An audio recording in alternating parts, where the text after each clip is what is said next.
Assalamualaikum warahmatullahi wabarakatuh. Waalaikumsalam warahmatullahi Waalaikumsalam wabarakatuh. warahmatullahi wabarakatuh. Selamat pagi Pak Agung, selamat pagi teman-teman semua. Baiklah, pada pagi hari ini kami dari kelompok 5 akan mempresentasikan hasil diskusi kami tentang penerapan teori model keperawatan Patricia Benner dalam pendidikan, pelayanan, dan penelitian sains keperawatan. Sebelumnya, Pak Agung dan teman-teman semua, kami mohon izin untuk memperkenalkan anggota kelompok kami, dimulai dari saya, Wela Mitri, saya biasa dipanggil Wela. Dilanjutkan kepada Pak Bas. Pak Bas masih mute, Pak, maaf, Pak. Saya Sebastianus, biasa dipanggil Bastian. Saya Sonang Veronica, biasa dipanggil dengan Sonang. Saya Wida Sikurnianti. Biasa dipanggil Tatu. Saya Wida Sikurnianti, biasa dipanggil dengan Wida. Saya Yunias Ihsanidar, biasa dipanggil Ida. Baiklah, terima kasih teman-teman semua. Pada pagi hari ini kami akan langsung mulai presentasi kami dari kelompok kami yang akan diwakili oleh Nurse Yunias Ihsanidar. Kepada Nurse Ida, waktu dan tempat kami persilahkan. Baik, terima kasih Nurse Wela.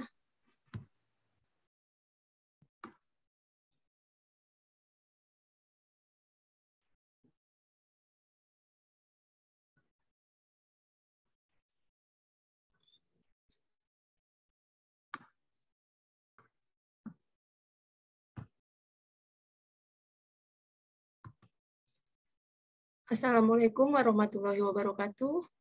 Selamat pagi. Kali ini saya akan membawakan hasil diskusi kelompok kami tentang penerapan teori model keperawatan Patricia Benner dalam pendidikan, pelayanan, dan penelitian sains keperawatan. Adapun definisi dari sains keperawatan itu sendiri yaitu domain pengetahuan yang mempunyai konsentrasi pada adaptasi individu dan kelompok terhadap masalah kesehatan aktual atau potensial, lingkungan yang mempengaruhi kesehatan manusia, dan intervensi terapeutik yang dapat meningkatkan kesehatan dan mempengaruhi akibat dari penyakit. Secara umum, sains keperawatan mengacu pada sistem dari hubungan respon manusia terhadap sehat dan sakit karena domain biologis, perilaku, sosial, dan budaya. Tujuan dari sains keperawatan itu sendiri yaitu memberikan petunjuk langsung kepada generasi masa depan tentang pengetahuan substantif keperawatan, dan sains keperawatan memberikan pengetahuan pada setiap aspek dari keperawatan itu sendiri. Cakupan dari sains keperawatan yaitu meliputi pendidikan, pelayanan, dan penelitian. Di bidang pendidikan, sains keperawatan itu merupakan keilmuan dari keperawatan yang tergantung pada teori untuk mempertahankan keberadaannya. Keperawatan bisa menjadi vokasi atau menjadi keilmuan dengan gaya profesional yang praktiknya berbasis pada teori. Sementara di sisi pelayanan, sains keperawatan memungkinkan perawat untuk mampu mengatur dan memahami apa yang menjadi dan terjadi dalam praktik untuk menganalisis situasi pasien yang kritis demi pengambilan keputusan klinis, untuk merencanakan perawatan dan mengusulkan intervensi keperawatan yang tepat, dan untuk memprediksi hasil perawatan pasien dan mengevaluasi efektivitasnya. Sementara di sisi penelitian, sains keperawatan berperan sebagai kerangka konseptual dalam memproduksi ilmu pengetahuan diawali dengan penyusunan kurikulum dalam program pendidikan, perawatan, dan diakui sebagai model yang membahas nilai dan konsep keperawatan. Perkembangan sains keperawatan di dunia diawali dengan sejarah perkembangan yang dimulai dengan lahirnya tokoh keperawatan yang sangat terkenal sampai sekarang, yaitu Florence Nightingale, di mana berkat kerja keras dan perjuangan, perhatian, serta dedikasinya yang luar biasa di bidang keperawatan, akhirnya didirikanlah sekolah-sekolah perawat. Masa sebelum Perang Dunia Kedua, perawatan masih bersifat kuratif dalam membantu orang sakit, di mana perawat memberikan pelayanan sedikit atau tanpa pendidikan formal. Florence Nightingale pada tahun 1820 sampai 1910 kelahirannya dan sehingga ia wafat, ia muncul sebagai tokoh pembaharu dengan mendirikan sekolah perawat. Tujuan pendidikan perawat adalah menetapkan pengetahuan yang harus dimiliki para calon perawat sebagai dasar perawatan. Kemudian selama masa Perang Dunia Kedua, peningkatan kebutuhan pelayanan keperawatan terjadi karena sakit akibat perang. Masa pasca Perang Dunia Kedua, keperawatan berkembang sebagai profesi karena keinginan manusia untuk mengubah hidup menjadi lebih baik. Diawali pada tahun 1950, saat itu pendidikan keperawatan terus berkembang dan mulai ada pada tahap penelitian keperawatan. Pada tahun 1950 sampai 1970 didirikanlah pendidikan pasca sarjana keperawatan sebagai dasar untuk praktik keperawatan dan memiliki peran yang lebih maju. Pada tahun 1980 sampai 1990 munculnya era teori keperawatan yang berfungsi untuk memandu penelitian dan praktik keperawatan. Di abad ke-21, teori keperawatan memandu penelitian, praktik, pendidikan, dan administrasi, di mana kerangka kerja keperawatan menghasilkan pengetahuan untuk perawatan berkualitas. Pemakaian teori keperawatan Patricia Benner di dunia, pendekatan beliau pada pengembangan pengetahuan yang dimulai dengan from novice to expert, mengawali suatu perkembangan tradisi kehidupan untuk pembelajaran praktik keperawatan klinis, melalui koleksi dan interpretasi, di mana dinyatakan bahwa pemberian asuhan keperawatan yang efektif terhadap pasien atau keluarga membutuhkan perhatian kolektif dan saling mendukung untuk praktik yang lebih baik yang melekat sebagai bagian moral dari komunitas praktisi untuk terus menciptakan dan mempertahankan praktik yang baik. Adapun perkembangan sains keperawatan di Indonesia dimulai di masa sebelum kemerdekaan, di mana keperawatan tidak berkembang karena pendirian rumah sakit hanya bertujuan untuk kepentingan tentara Belanda. Kemudian di masa setelah kemerdekaan, pada tahun 1945 sampai 1962 masih meneruskan sistem pendidikan yang telah ada, di mana bentuk pelayanan berorientasi pada keterampilan melaksanakan prosedur dan lebih pada perpanjangan tangan untuk kegiatan-kegiatan pelayanan medis. Pada periode tahun 1963 sampai 1982, belum banyak perubahan di bidang keperawatan. Pada tahun 1983 sampai sekarang, mulailah dibuka PSIK FKUI pada tahun 1985 dan kurikulum pendidikan tenaga keperawatan jenjang S1 juga disahkan. Pengaturan tenaga kesehatan di Indonesia berdasarkan pada PMK nomor 10 tahun 2015 dan PMK nomor 40 tahun 2017 mengacu pada teori Benner, di mana jenjang perawat klinis dibagi atas perawat pemula atau novice, perawat pemula lanjutan atau advanced beginner, perawat kompeten, perawat mahir atau proficient, dan perawat pakar atau expert. Faktor yang mendorong dan menghambat sains keperawatan. Hal-hal yang mendukung di sini adalah mulai maraknya penelitian di bidang keperawatan yang dijadikan evidence-based dalam perawatan klinis. Semakin banyak perawat yang termotivasi untuk menempuh pendidikan tinggi, dan adanya pelatihan atau seminar atau workshop keperawatan yang semakin mudah dijangkau.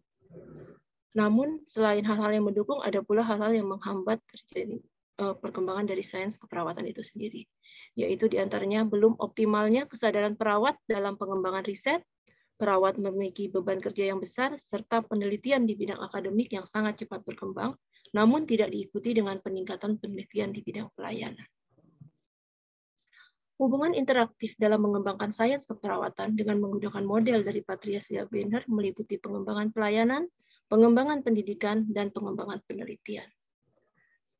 Seperti yang tadi telah dijelaskan, di mana Benner membagi tahap perkembangan dan keahlian menjadi 5 tahap.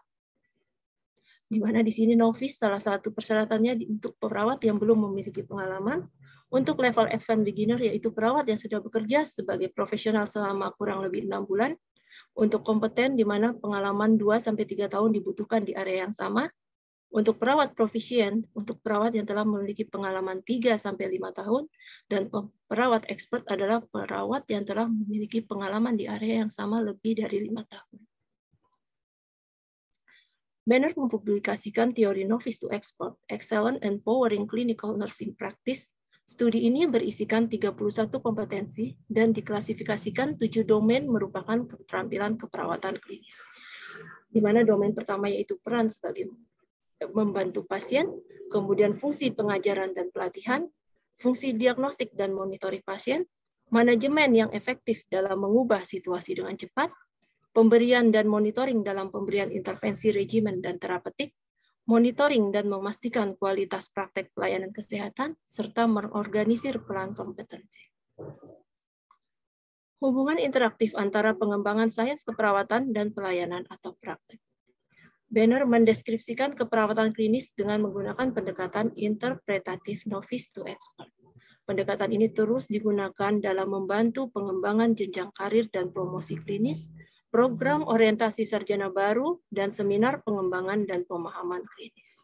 Adapun tujuan utama dari pendekatan ini adalah untuk membantu seorang perawat pemula untuk dapat terus meningkat dan berkembang ke tahap selanjutnya.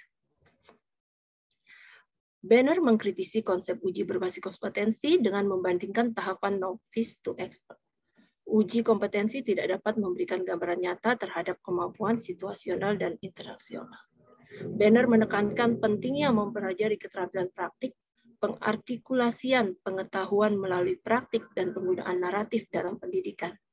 Hal ini menegaskan pentingnya perawat pembimbing yang kompeten yang dapat memberikan penjelasan dan pengalaman praktik yang baik kepada perawat pemula. Hal tersebut juga mengembangkan suatu program orientasi bagi perawat baru dan pengembangan klinis bagi perawat yang lebih berpengalaman. Hubungan interaktif antara pengembangan sains keperawatan dan penelitian.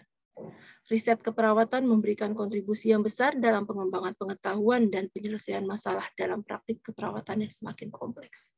Banner berpendapat bahwa keunggulan dalam praktik keperawatan klinis dapat menjadi nyata melalui penelitian artikulasi. Banner juga mengembangkan pengenalan filosofis fenomenologi interpretatif sebagai suatu metode penelitian kualitatif.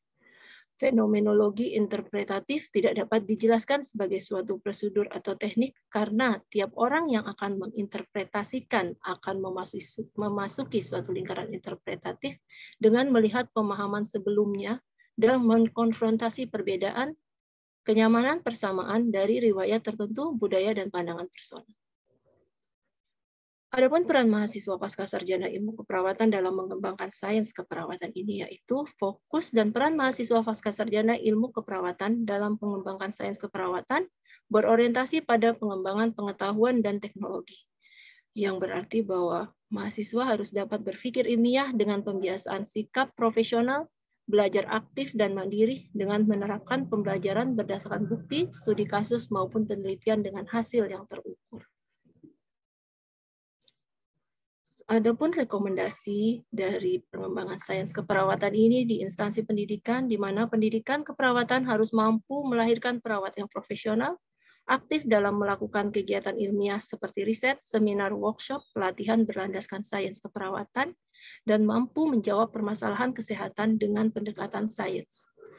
Adapun bagi instansi pelayanan, yaitu perawat di tingkatan pelayanan harus mampu mengidentifikasi fenomena atau masalah keperawatan yang ada pada pasien dalam melakukan asuhan keperawatan menggunakan pengetahuan yang berdasarkan disiplin ilmu. Di sini, di bidang pendidikan dan pelayanan, akhirnya dibutuhkan landasan untuk berpikir, merumuskan, menganalisa, menentukan metode pemecahan masalah yang dapat dijadikan pembelajaran klinis yang berkaitan dengan teori, sehingga dapat menghasilkan teori yang memungkinkan untuk diuji kebenarannya, sehingga dapat berkontribusi terhadap perkembangan sains keperawatan. Demikian rangkuman dari kelompok kami yang dapat saya sampaikan. Terima kasih. Assalamualaikum warahmatullahi wabarakatuh. Waalaikumsalam warahmatullahi wabarakatuh. Baik, terima kasih Nurse Ida. Sekian presentasi dari kelompok 5. Apabila ada tanggapan atau pertanyaan dari kelompok lain, silahkan dipersiapkan terlebih dahulu untuk kita diskusikan bersama-sama pada saat mata kuliah Sains Keperawatan bersama fasilitator kita, Pak Agung. Terima kasih atas kesempatannya untuk presentasi kelompok kami. Assalamualaikum warahmatullahi wabarakatuh. Waalaikumsalam Waalaikumsalam warahmatullahi wabarakatuh.